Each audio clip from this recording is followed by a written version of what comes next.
این هر روزی که امی کشور آرام است، من میگم امی راهبری امی دولت، راهبریت امی دولت قهرمان است برای هر روز آرامیش.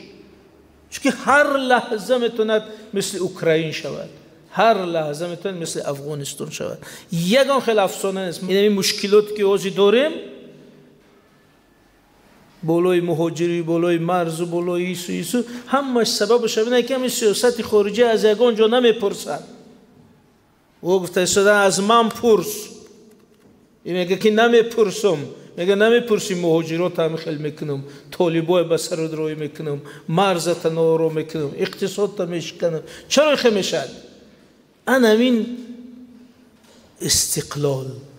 بنابراین استقلال هم خیلی وزبینی هم دارد، ولی او لذتی خودش دارد. وقتی که پرزیدنت جمهوری تاجیکستان میرود به منبر سازمان ملل متحد، در جهان بیرونی، در تشکیلات بین خلقی از نام این ملت گپ میزند، در برابر دیگر ملت ها ظهور میکند. این مثل یک صاحب خانه 6-7 پرزیدنت قبول کرد. این تنتنه خارجی همی استقلال است یا ظهور خارجیش. زیرا تمامی عصر در عصر، نسل در نسل همی بزرگای ما در آرزوی همی بودند که می روز شود که تاجیک هم صاحب دولت شود، مثل دوره سامانی. ولی اکنون اینه بازگشت. بنابراین وقتی ما میگیم که همین استقلال، همی که پرزیدنت ما همچون راهبر دولت میره در سازمان‌های بین خلقی از نام تاجیک گپ میزنه، تشبث میکنه، پیشنهاد میکنه، همه آواز میته، همه قرصک میزنن، میگن تاجیکان صاحب دولت. همین تنتنه آرمانی 1000 ساله این ملت است. این یکان گپی تبلیغاتی نیست، این واقعا نمیخیل است. این تنتنه آرمانی همون فردوسی و رودکی، تنتنه آرمانی عینی و شیرین شاش و تیمور و نصرت الله مخزوم، تنتنه آرمانی هر یک شهیدی که در راهی امی استقلال مرد، تنتنه آرمانی واسع. مثلا برای وقتی پرزیدنت ما در منبر سازمان ملل متحد گپ میزنه، من خیلی تصور میکنم که گویا که خود فردوسی و خود عینی و خود شاه تیمور و خود نصرت الله مخزوم رفته از در اون منبر، چون همی ارزو داشتن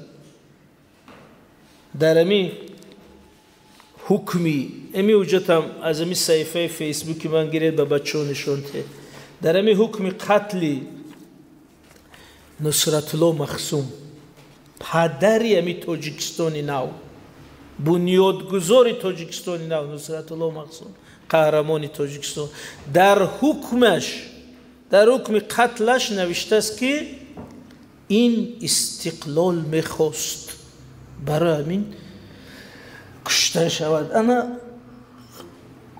بینید که تو چه حدی مثلا وقتی بگیم نصرت الله مخزوم برای استقلال شهید شد، این گپ نیست، این در همون حکم قتلش نوشته است که این مردک استقلال میخواست کشته شود.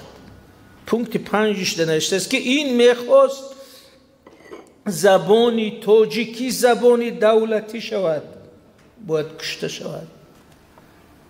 انا برای همین وقتی میگم که امروز تنتنه آرمانی همین نصرت الله مخزوم است که اینا استقلال، اینا زبانی تاجیکی، اینا گپ زن.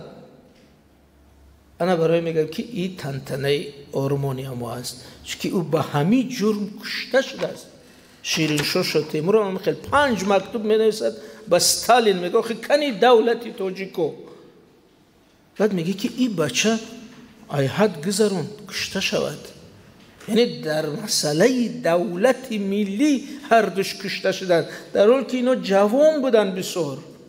بنابراین وقتی ما همین هر بار ما ای پیش همو صورت همو گذرون، بخدا اگر همین شریعت اجازت میداد سجده میکردیم. بخدا همین تهدیدها به دولت مستقل ما هنوز هم موجود است. اقبال یک شعر داره که گفت که لاله این چمن آلوده رنگ است هنوز، لاله این چمن آلوده رنگ است هنوز، سپر از دست نینداز که جنگ است هنوز. یعنی چی جنگ است؟ جنگی زبان، میخواد زبان تا نابود کنه. جنگی ملت، میخواد ملت تا نابود کنه. جنگی فرهنگ، میخواد فرهنگ تا نابود کنه. جنگی سرزمین، میخواد سرزمینی تا گیره. اینمی دینه گفت که نیمه از این تاجیکستان از ماست میگیریم. ایره یکان ژورنالیست نگفته است، یکان آدمی کوچه نگفته است، یک راهبری دولت گفته است. اینه تهدید. اونا از دریا و سو ایستاده است، میگه که ما میم فرهنگ تا، دولت تا، ملت تا نست میکنیم. اینه تهدید. ولی تهدیدهای سیاسی، کلانی، گیوپولیتیکی باید باسی دیگه. ایش میگه ولایتی من شو وگرنه نخیر. ایش میگه توبه من شو وگرنه خیر. ماده 69 چی نوشته است؟ پرزیدنت جمهوری تاجیکستان سیاستی داخلی و خارجی را معین میکند. خودش معین میکند. آیا گنجو نمیپرسد؟ این مشکلات که آزی داریم، بالای مهاجری، بالای مرز و بالای ایسو همش سببش اینه که همین سیاست خارجی از یگان جا نمیپرسد. او گفته استاده از من پرس. این میگه که نمیپرسم. میگه نمیپرسی مهاجرات هم خیلی میکنم، طالبای بسر رو دروی میکنم، مرزت نارو میکنم، اقتصاد تا میشکنم. چرا خیلی میشد؟ ان همین استقلال. بنابراین استقلال هم خیلی وزبینی هم دارد، ولی او لذتی خودش داره. بنابراین در همین حالتی گرگ هایی در کمین ایستاده، این دولت رو حفظ کردن لازم. بنابراین تاجیکستان گرچه همی خیلی نماید که ما در یک محیط آرام و سوده به حضور زندگی داریم، ولی اگر رواندی گیوپولیتیکی، رواندی تاریخی گیریم، در مشکل ترین دوره خود زندگی دارند. خطر در روزنامه، در تلویزیون، در اخبار نیست. خطر اینمی چند متر استر است. همیشه درواز روید، خوروغ روید، اشکاشیم روید، همون گروه های تروریستی اینمی 15 متر، 20 متر، 30 متر ای دریا اوسو شیشت است. دوربینش کتی دیساد است که تاجیک کجا میره کجا میره. اینمی شب تاریک میشه، دیدید گذشتن درواز. همین گذشتن همین 1 دقیقه میکشه. 1 دقیقه همین کامرای ماشینت پوف میکنن، بالاش ده میشینن، دریا ده خیلی میری، خیلی کم تا پایان میبره، اوسش میبروی تمام. این همین پهنی دریا در اشکاشین برابری پهنی همین زل است، تالار در وخون، در درواز خیلی خیلیش است گیم. یعنی گذشتن خطر چند مترک اسو است. در مجموع 1401 کیلومتر سرحد ما با دولت داریم. چند؟ 1401. با کشوری بحثناک شمالیمون 1000 کیلومتر سرحد داریم. یعنی 1000 کیلومتر مرزی بحثناک در شمال داریم. 1400 تا منطقه تهدید در جنوب. انا در همین حالت باید کشور خورده حفظ کنیم. چقدر نیرو، برای همین هر روزی که همین کشور آرام است، من میگم همین راهبری همین دولت، راهبریت همین دولت قهرمان است. برای هر روز آرامیش، چون هر لحظه میتوند مثل اوکراین شود، هر لحظه میتوند مثل افغانستان شود. یگان خیلی افسانه نیست. من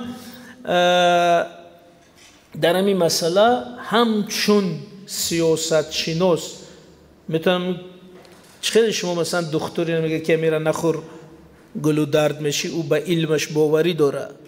من همین روی اختصاصم که 30 سال است همین کار میکنم، آموزشی روند سیاسی، همین به کفالت میگه که در 1 ساعت میتونه برباد روه اگر هوشیاری نکنی، اگر توازن رعایت نکنی، اگر وحدت رعایت نکنی، اگر هوشیار نباشه. بنابراین این دولت در نوک رشته است. خیلی نیست که ما خورده میگردیم یا خودش حفظ میشه نیست. بنابراین هر یکی ما در اینجا باید کوشر باشه.